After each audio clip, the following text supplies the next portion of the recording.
దేవుని పరిశుద్ధ నామ స్తోత్రం కలుగును గాక. చేరవచ్చిన అందరికి మరొకసారి హృదయపూర్వకమైన వందనాలు తెలియజేస్తూ ఉంటున్నాను. గడిచిన దినాలు మొదలుకొని ఇంతవరకు దేవుడు సురక్షితంగా తన రెక్కల నీడలో మనందరిని కూడా కాచి కాపాడిన విధానం బట్టి దేవునికి వందనాలు తెలియజేస్తూ ఉంటున్నాను. బైబిల్ ఉన్న వారు గమనించండి. అపోస్తుల కార్యములు 5వ అధ్యాయం, అపోస్తుల కార్యములు 5వ అధ్యాయం 29వ వచనం చదువుకున్నాం. అందుకు పేతురును అపోస్తులను మనుషులకు కాదు దేవునికే మేము లోబడవలెను గదా. మీరు రానున వేలాడవేసి సంహరించిన యేసును మన పితరుల దేవుడు లేపెను. చాలండి. అపోస్తల కార్యములు 5వ అధ్యాయం 29వ వచనంలో ఒక చక్కని మాటను మనం చూడవచ్చు. అక్కడ రాయబడినటువంటి మాటలు మనం చాలా జాగ్రత్తగా గమనించినట్లయితే, అందుకు పేతురు అపోస్తులు, ఈ అపోస్తుల కార్యములంతా కూడా మనం గమనించినట్లయితే ప్రభువైనటువంటి యేసుక్రీస్తు వారు చనిపోయి ఆయన పాతి పెట్టబడి తర్వాత 40 రోజుల తర్వాత మరి పరిశుద్ధాత్మ దేవుడు దిగి వచ్చిన తర్వాత మరి ఈ యొక్క అపోస్తల కార్యంలో 1వ అధ్యాయంలో మనం చూడవచ్చు. ప్రభువైనటువంటి యేసుక్రీస్తు వారు ఆరోహణమై వెళ్ళిపోతాడు. 2వ అధ్యాయంలో మనం గమనించినట్లయితే 1వ అధ్యాయం 2వ అధ్యాయంలో మనం చూసినట్లయితే మరి పెంతెకొస్తు దినము పరిశుద్ధాత్మ దేవుడు అగ్నిగా వారి మీదికి దిగి వచ్చాడు. తర్వాత వారందరూ కూడా శక్తిని అందుకున్నారు, బలం అందుకున్నారు. అనేక ప్రాంతాల్లో మరి పరిచయం చేయడానికి బయలుదేరి వెళ్ళినట్టుగా దేవుని వాక్యాన్ని మనం చూడవచ్చు. 5వ అధ్యాయం 29వ వచనంలో ఆయన అంటున్నాడు, అందుకు పేతురును అపోస్తులను మనుషులకు కాదు దేవునికే మేము లోబడవలను కదా. ఇక్కడ మనం గమనించినైతే వారు అంటూ ఉన్నారు, మనం చూసినైతే పేతురు ఒకప్పుడు భయపడి మరి బొంకాడు. ప్రభువైనటువంటి యేసుక్రీస్తు వారు ఎవరో నాకు తెలియదని అబద్ధం ఆడాడు. ప్రభువైనటువంటి యేసుక్రీస్తు వారిని పట్టుకొని శిల వేస్తున్నప్పుడు భయపడి నాకు ఆయన తెలీదు, నేను ఆయనతో ఉన్నవాడిని కాదని మరి బొంకాడంట, అబద్ధం ఆడాడంట. అయితే పెంతెకొస్తు దినమున వారు ఆత్మచేత నింపబడి పరిశుద్ధాత్మ బలమును పొందుకున్న తర్వాత, శక్తిని పొందుకున్న తర్వాత వారు భయపడకుండా ధైర్యంగా బోధించడానికి ముందుకు సాగారనే విషయాన్ని మనం ఇక్కడ గమనించవచ్చు. అప్పటికే మనం చూసినట్లయితే 5వ అధ్యాయంలో అననీయ సప్పీరా అనేటువంటి ఇద్దరు మనం చూడవచ్చు. వారిద్దరు కూడా భార్యాభర్తలు. వారు తమ పొలమును అమ్మి అది అపోస్తలుల యొక్క పాదముల దగ్గర పెట్టాలని వారు మాట ఇచ్చారు, అమ్మారు. కానీ దాన్ని తీసుకొని వచ్చి కొంత దాచుకున్నారు, కొంత మాత్రమే తీసుకొని వచ్చి అపోస్తలుల యొక్క పాదాల దగ్గర పెట్టారు. కాబట్టి వారిద్దరు కూడా అక్కడికక్కడే చనిపోయారనే విషయాన్ని సంఘం అంతా కూడా ఎరిగి అప్పటికే వారికి భయము కలిగింది, భయపడుతూ ఉన్నారు. దేవుని ఉగ్రత ఈ విధంగా ఉంటుందా, దేవుని శాపం ఈ విధంగా ఉంటుందా అని అప్పుడే వారు భయపడుతూ ఉన్నారనే విషయాన్ని మనం ఇక్కడ గమనించవచ్చు. కాబట్టి ఒక సందర్భంలో మనం చూసినైతే వారు దేవునికి భయపడాలి, మేము మనుషులకు కాదు అనే విషయాన్ని అక్కడ చెప్తున్నట్టుగా మనం చూడవచ్చు. 29వ వచనం చదవండి. అందుకు పేతురును అపోస్తులను మనుషులకు కాదు దేవునికే మనము లోబడవలెను కదా. ఎవరికి లోబడాలంట మనము? దేవునికి. దేవుడు ఎక్కడెక్కడ ఉంటాడు? ఏడంటాడు? అన్ని స్థలాల్లో ఉన్నటువంటి వాడు. ఆయన సర్వాంతర్యామి, సర్వశక్తిమంతుడైనటువంటి దేవుడు. ఆయన సర్వజ్ఞాని, సర్వమును ఎరిగినవాడు, సర్వశక్తిమంతుడు. మనుషులకు కాదు. ఎవరికి భయపడాలంట? దేవునికి భయపడాలి. ఎందుకు దేవునికి భయపడాలి అనేదాన్ని మనం గమనించినట్లయితే ఆయన నిన్న నేడు ఏకరీతిగా ఉన్నటువంటి దేవుడై ఉన్నాడు. ఆయన యుగ యుగములు జీవించేటువంటి వాడై ఉన్నాడు. నరులను కనులారా చూసి తన కనుదృష్టి చేత వారిని అందరినీ కూడా ఆయన ఏం చేస్తున్నాడంట? పరిశీలన చేస్తూ ఉన్నాడు. మనుషులు పెడితే పెళ్లిలు కొడతారట. మిగతా నేను చెప్పను. పెట్టకపోతే ఏం చేస్తారో మీకు తెలుసు. అయితే దేవుని యొక్క ప్రేమ అటువంటిది కాదు. ఆయన మన దగ్గర నుండి ఏమి ఆశించకుండా మనము ఆయనను ప్రేమించేదానికన్నా ముందే ఆయనే మనల్ని ఏం చేశాడంట? ప్రేమించాడంట. ఒక వ్యక్తి భయంకరమైనటువంటి కురుపులతో, గాయాలతో, అతని యొక్క గాయాలు, అతని యొక్క కుష్ఠరోగము, అతనికి ఉన్నటువంటి భయంకరమైనటువంటి సీము, రక్తము వస్తున్నటువంటి వ్యక్తి, శరీరం అంతా గాయము చేత నింపబడినటువంటి వ్యక్తి, ఆ వ్యక్తిని అందరూ ఏం చేస్తారు చెప్పండి? దూరం పెట్టేస్తారు. ఆ రోజుల్లో కుష్ఠ రోగిని ఊరు వెలపల పెట్టేవారు. ఎవరు కూడా అతనిని గ్రామంలోనికి రానివ్వరు, ఎవరు కూడా వారిని గ్రామంలోనికి రానివ్వరు. అటువంటి భయంకరమైనటువంటి కుష్ఠ రోగముతో ఉన్నటువంటి వ్యక్తిని కూడా ఆయన ఏం చేశాడంట? ప్రేమించి వారిని స్వస్థపరిచాడు. ధనవంతుని వాకిలి దగ్గర పడి ఉన్నటువంటి లాజర్ని కూడా దేవుడు ఏం చేశాడంట? పై రూపాన్ని చూసి ఆయన ప్రేమించేవాడు కాదు.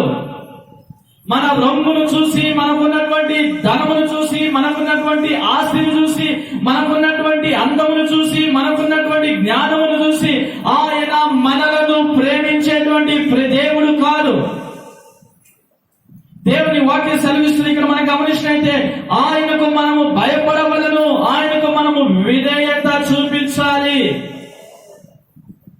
అపోస్తులైనటువంటి వారు, పేతురును, ఈ శిష్యులు, అలాగే అపోస్తులు, పంపబడిన వారు, ప్రత్యేకింపబడిన వారు, లోకములో నుండి ఏర్పరచబడినటువంటి ప్రజలు, వారు అంటున్నారు ఇక్కడ మనం చూసినైతే, మేము మనుషులకు కాదు లోబడవలసినది. ఎవరికి లోబడాలంట? దేవునికి లోబడాలి. చదవండి 139వ కీర్తన.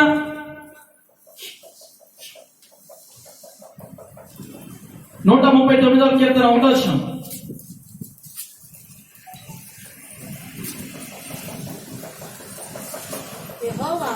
యెహోవా, నీవు నన్ను పరిశోధించి తెలుసుకొని ఉన్నావు. నేను కూర్చుండుట, నేను లేచుట నీకు తెలియను. నాకు తలంపు పుట్టక మునుపే నీవు నా మనస్సును గ్రహించి ఉన్నావు. నా నడకను, నా పడకను నీవు పరిశీలన చేసి ఉన్నావు. నా చర్యలన్నిటినీ నీవు బాగుగా తెలుసుకొని ఉన్నావు. చాలండి. యెహోవా, ఆయనకు మనం ఎందుకు భయపడాలంటే ఆయన ఏం చేస్తున్నాడంట? నీవు నన్ను పరిశోధించి తెలుసుకొని ఉన్నావు. ఎవరు పరిశోధన చేశారంట మనల్ని? దేవుడు పరీక్షించాడంట, పరిశోధన చేశాడంట. యోబు ఎటువంటి వాడని ఎవరు పరీక్షించారు? దేవుడు పరీక్షించాడు. యోబుకున్నటువంటి సర్వము వెళ్ళిపోయింది. అతనికి ఉన్నటువంటి ఆస్తి వెళ్ళిపోయింది. అతనికి ఉన్నటువంటి గొర్రెలు, మేకలు, కుమారులు, కుమార్తెలు అంతా వెళ్ళిపోయింది. భయంకరమైనటువంటి రోగం వచ్చేసింది. మన భాషలో చెప్పాలంటే గజ్జి రోగం అంటారు. మీకు అర్థం అవ్వాలంటే, అంటే అటువంటి భయంకరమైనటువంటి స్కిన్ ఆ విధంగా అయిపోయింది. ఎక్కడ చూస్తే అక్కడ జిలబుడతా ఉంది అతనికి. అతడు తట్టుకోలేక బూడిలో కూర్చొని చిల్ల పెంకు తీసుకొని ఏం చేసుకుంటున్నాడంట? అప్పుడు భార్య వచ్చి పరామర్శిస్తుందేమో అనుకున్నాడు. ఆమె కొంచెం వచ్చి నేను గీరుకోలేదు కదా, ఆమె వచ్చి కొంచెం గీరుతుంది అనుకున్నాడు. ఎందుకని? కలిమిలోను, లేమిలోను, కష్టములోను, సంతోషములోను, ఆనందములోను, దుఃఖములోను అన్నిటిలో నేను నీకు తోడుగా ఉంటానని ప్రమాణం చేశారు కదా. యోబు అనుకున్నాడు, నా భార్య వచ్చి నాతో పాటు ఈ శ్రమలో ఉంటుంది, ఈ కష్టములో ఉంటుంది, నాకు ఒకవేళ నట్టింపు అందలేదు, గీరుకోవడానికి ఆమె గీరుతుందేమో అనుకున్నాడేమో. కానీ ఆమె వచ్చి ఒక ఫ్లాషింగ్ న్యూస్ చెప్తుంది. ఏమంటుందో తెలుసా? నీవు దేవుణ్ణి దూషించి బతకమన్నా. ఏమంటుంది? చనిపో. అయితే యోబు ఏం చేశాడని మనం గమనించినట్టే అంతా పోయింది. కానీ యోబు అనుకున్నాడు, నాకు సర్వము దేవుడే. ఆస్తి పోయినా పర్వాలేదు, అంతస్తులు పోయినా పర్వాలేదు, గొర్రెలు పోయినా పర్వాలేదు, మేకలు పోయినా పర్వాలేదు, కుమారులు, కుమార్తెలు అన్ని పోయినా పర్వాలేదు, నాకు దేవుడు ఒకడుంటే చాలు. ఆయన నాకు సర్వము, ఆయన నాకు అంతా అని ఆయన తెలుసుకున్నాడు కాబట్టి ఆ భక్తిలో ఉండగలిగాడు. పోగొట్టుకున్నదంతా కూడా మరలా దేవుడు రెట్టింపును ఇచ్చాడు. భార్య మాత్రం ఒకటి ఉంది, అందుకే భార్యను తీసుకోలేదు దేవుడు. ఎందుకు? డబల్ చేయాల్సి వస్తుంది, ఇద్దరు వేయాల్సి వస్తుంది. పిల్లలు ముగ్గురు ఉన్నారు అనుకోండి, 6 మందిని ఇచ్చాడు. కుమార్తె ముగ్గురు ఉన్నారు, 6 మందిని ఇచ్చాడు. 10,000 గొర్రెలుంటే 20,000 ఇచ్చాడు. డబల్ ప్లస్ చేశాడు. కానీ భార్యను మాత్రం చంపేలా. ఎందుకో తెలుసా? మళ్ళా ఇద్దరు భార్యలు వేయాల్సి వస్తుంది కాబట్టి. ఇద్దరు భార్యలు బిబ్లికల్ కాదు, వాక్యానుసారమైనది కాదని దేవుడు ఎరిగాడు కాబట్టి యోబు భార్యను అలాగే ఉంచేశాడు. ఆమెను మరలా ఒకటేగా అతనికి ఇచ్చాడనే విషయాన్ని మనం ఇక్కడ గమనించాలి. కాబట్టి యెహోవా నిన్ను నన్ను ఆయన ఏం చేశాడంట? పరిశోధించి తెలుసుకొని ఉన్నాడు. నేను కూర్చుండుట నేను లేచుట నీకు తెలిసే ఉన్నది. నాకు తలంపులకు పుట్టక మునుపే నీవు నన్ను మనసున గ్రహించావు. చదవండి, అదే 11వ అధ్యాయం, అదే కీర్తనలు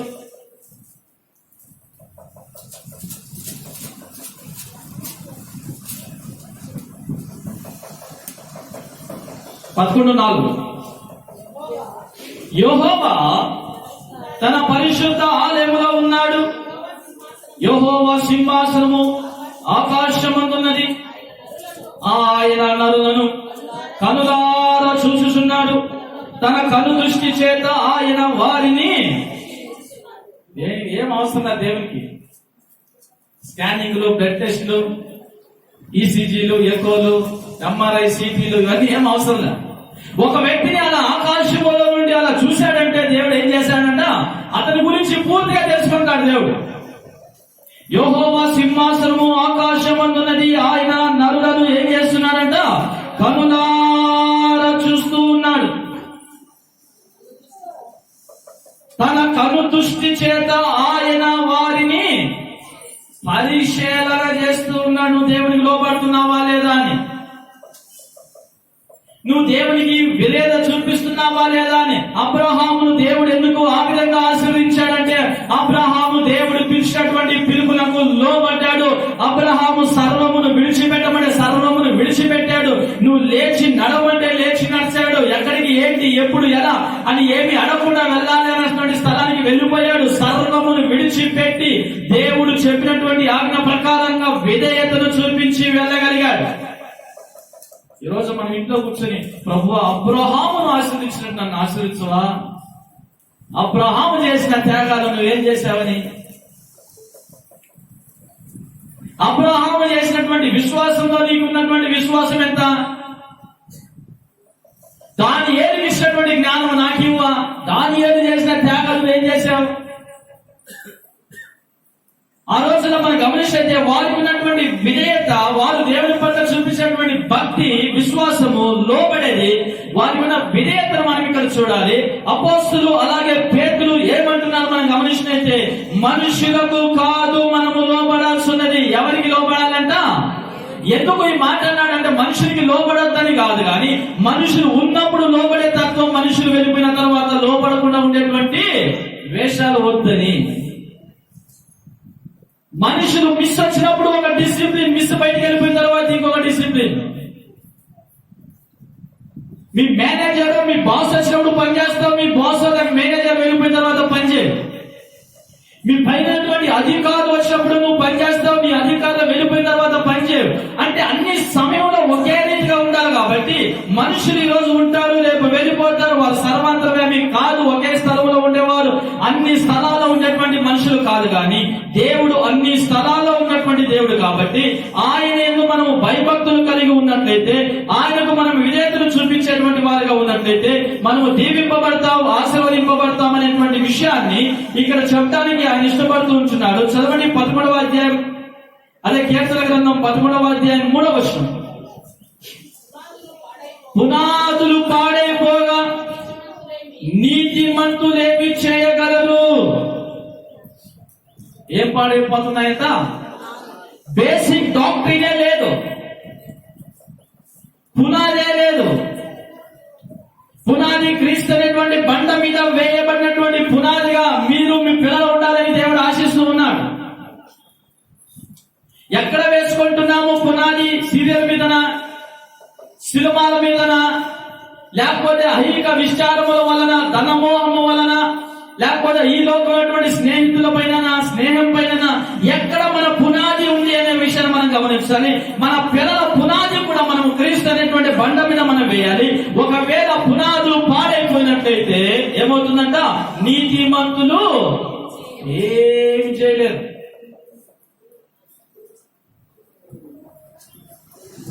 నీతిమంతులు ఏం చేయలేరు.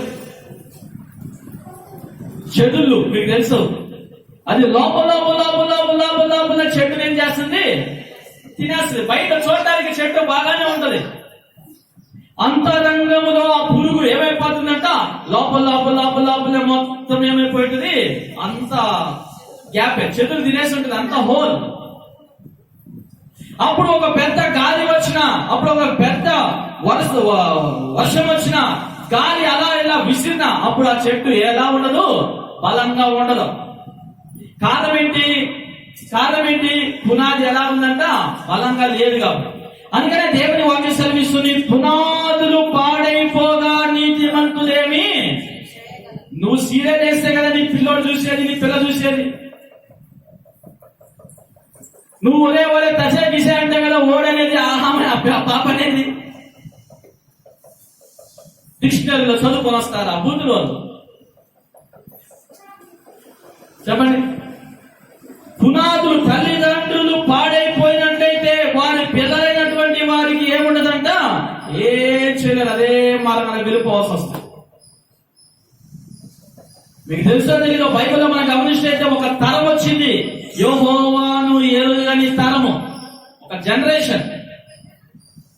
ఆ జనరేషన్ ఎటువంటిదంటే, ఇశ్రాయేలీయుల్ని దేవుడు ఐగుప్తులో నుండి, బానిసత్వంలో నుండి, ఎట్టి చాకిరీలో నుండి బయటికి తీసుకొని వచ్చి ఎర్ర సముద్రంలో నుండి వారు ఆరిన నేలలు నడుచుకుంటూ వెళ్ళిపోతూ ఉంటే మన్నాను కురిపించి, పగటి వేళ మేఘస్తంభంగా, రాత్రి వేళ అగ్నిస్తంభంగా వారికి తోడుగా ఉండి వారికి త్రాగడానికి నీళ్ళిచ్చు, ఆహారం ఇచ్చి వారిని పోషించి, ఈ విధంగా కొన్ని సంవత్సరాలు, 400 సంవత్సరాలు అయిపోయిన తర్వాత యెహోవాను ఎరగని తరం వచ్చినట్టు ఒక తరం, ఒక జనరేషన్.